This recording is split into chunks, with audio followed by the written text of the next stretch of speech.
Hubo un nuevo aumento en las naftas, comenzó a regir a partir de las 0 horas de ayer y se esperan, antes que termine el año, otros 2 aumentos.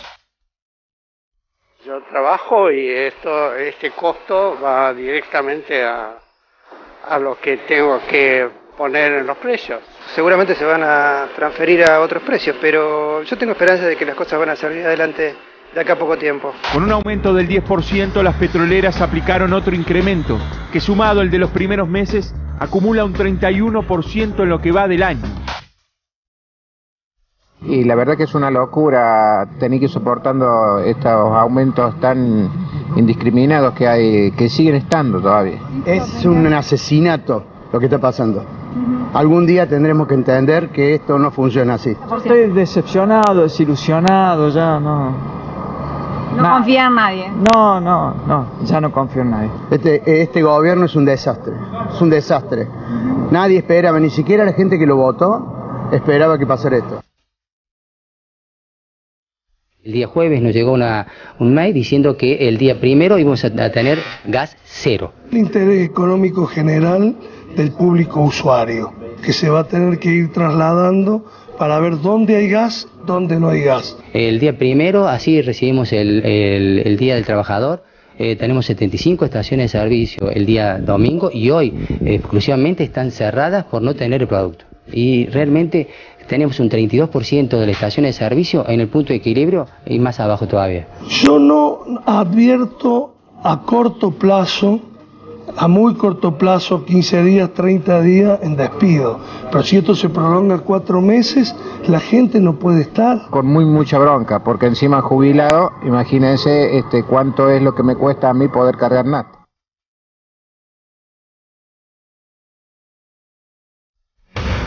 Bueno, ahí está, un informe que nos permite palpar un poco el enojo, la calentura con la que vivió aquí en Córdoba la gente, el aumento de los combustibles un 10%. José Sarracini es secretario general del gremio de los petroleros aquí en Córdoba. ¿Cómo le va? Sí. Secretario gremial. Secretario gremial. Gracias por estar acá. Muchas gracias a ustedes por la invitación.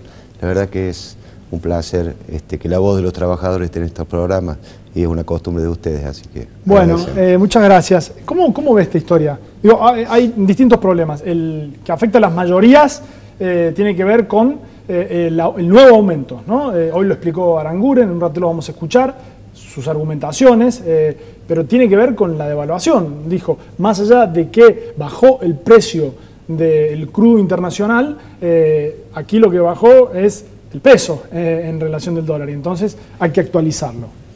Después hay otros, ¿no? Ya hablaremos de ellos, que tiene que ver con los puestos de trabajo, que tiene que ver con lo que está pasando en algunas estaciones, pero... Tal cual, hay que decir que el incremento en los combustibles de este año data el último aumento de esta envergadura hace 25 años, en primer lugar. En cuanto a las ecuaciones del ministro de Energía, siempre encuentra alguna ecuación que implique estos aumentos descomunales del combustible. El 10% en una sola vez es increíble para un gobierno. Hemos escuchado representantes aquí que están diciendo que están trabajando arduamente para bajar la inflación. Yo no sé en qué manual vendrá bajar la inflación con un 10% de una sola vez, casi intempestivamente.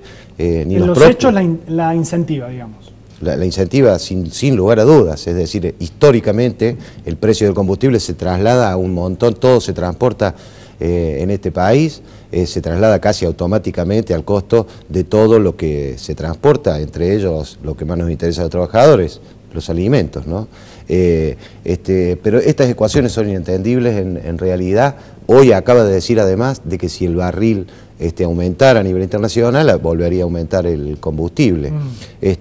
Cuando en realidad ya la ecuación del precio del barril aquí en la Argentina está diferenciado desde el gobierno de Néstor Kirchner, en donde se comercializa por una cuestión de subvención a las provincias. Cuando el barril había bajado históricamente a 10 dólares, acá se comercializaba a 73, así que las ecuaciones de Aranguren la verdad no las entendemos porque se amoldan a lograr un incremento en el precio, siempre.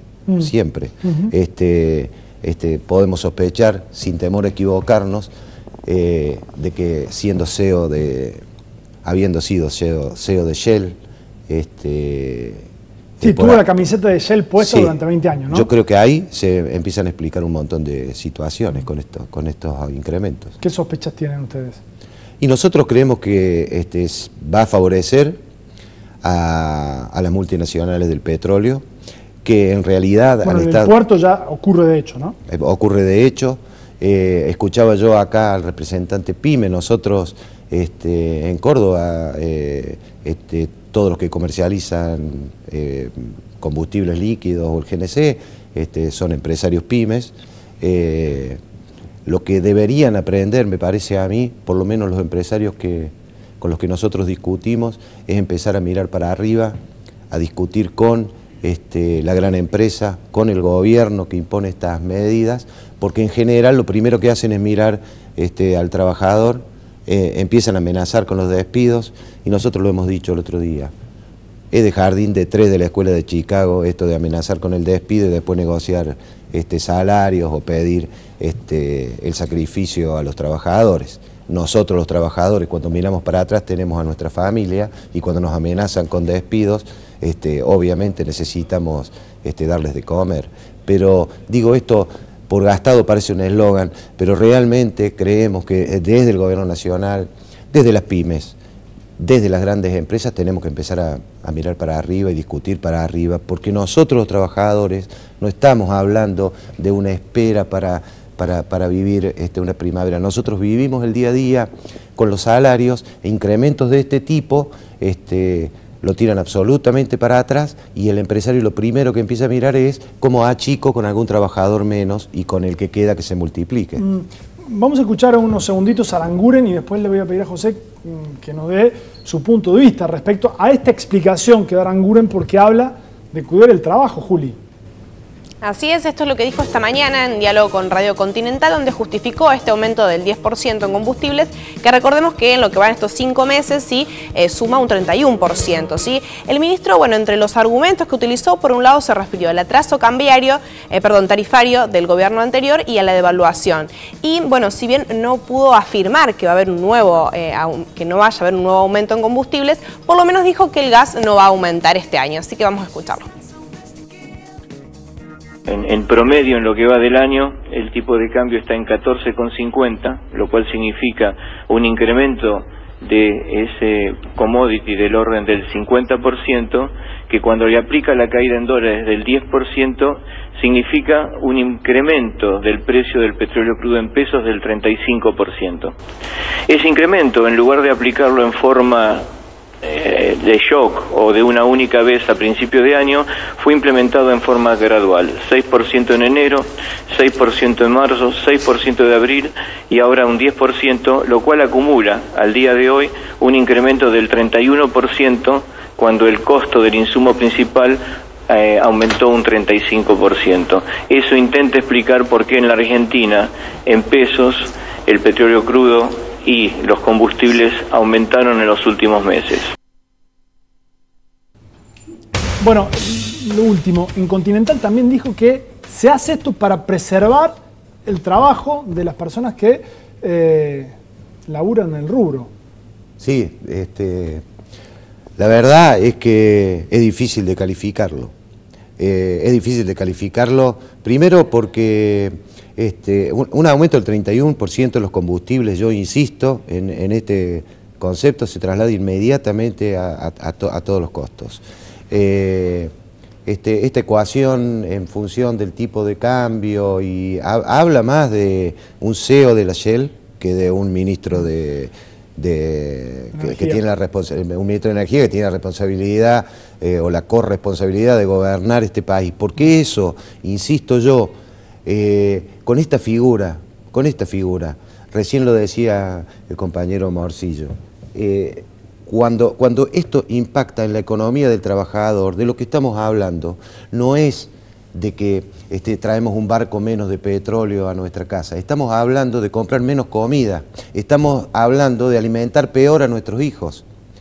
De eso estamos hablando cuando hablamos de inflación, cuando hablamos de incremento de precios y cuando hablamos o piden acá alegremente, de que sinceremos al país Y mientras tanto, nosotros estamos comiendo menos, pero no es una alegoría, no es un discurso de un sindicalista, esto es la realidad. Usted tiene que comprar 1 litro de leche por día para que a su hijo, cuando tiene 3 años, le crezca bien el cerebro, y si compra menos de eso, le crece menos, y se crea una situación de desigualdad que nosotros no vamos a bancar. Yo creo, insisto, de que desde el sindicalismo nos debemos una reacción incluso más, mucho más completa que la que hemos tenido. Este paso de la doble indemnización para proteger al trabajo es fundamental. Pero cuando entendamos de lo que estamos hablando, yo creo que la reacción a parar este ajuste brutal es necesaria. Pero aparte, por último, yo quiero decir esto, hay que entender, los televidentes lo entienden, lo deben entender. Aquí ha habido un ajuste en los trabajadores. Empezamos a pagar la luz, nosotros empezamos a pagar con un sinceramiento en la luz, en el gas, porque ese dinero que estamos poniendo ahora nosotros se lo dieron a las mineras, se lo dieron a los grandes pools sojeros, y por eso, para ajustar las cuentas, nos han cargado a nosotros. A nosotros, insisto, que con ese dinero que ahora tenemos que pagar de más en todos esos insumos, comprábamos leche para los chicos. José, duro, pero vale la pena escuchar el testimonio. Muchas gracias. Muchísimas gracias a ustedes. Hacemos un corte breve y estamos con algunos datos respecto de un debate que no pudimos tener hoy. Ese hotel en donde hubo un presupuesto, finalmente costó muchísimos millones más. En un rato, a la vuelta de la pausa, estamos con eso.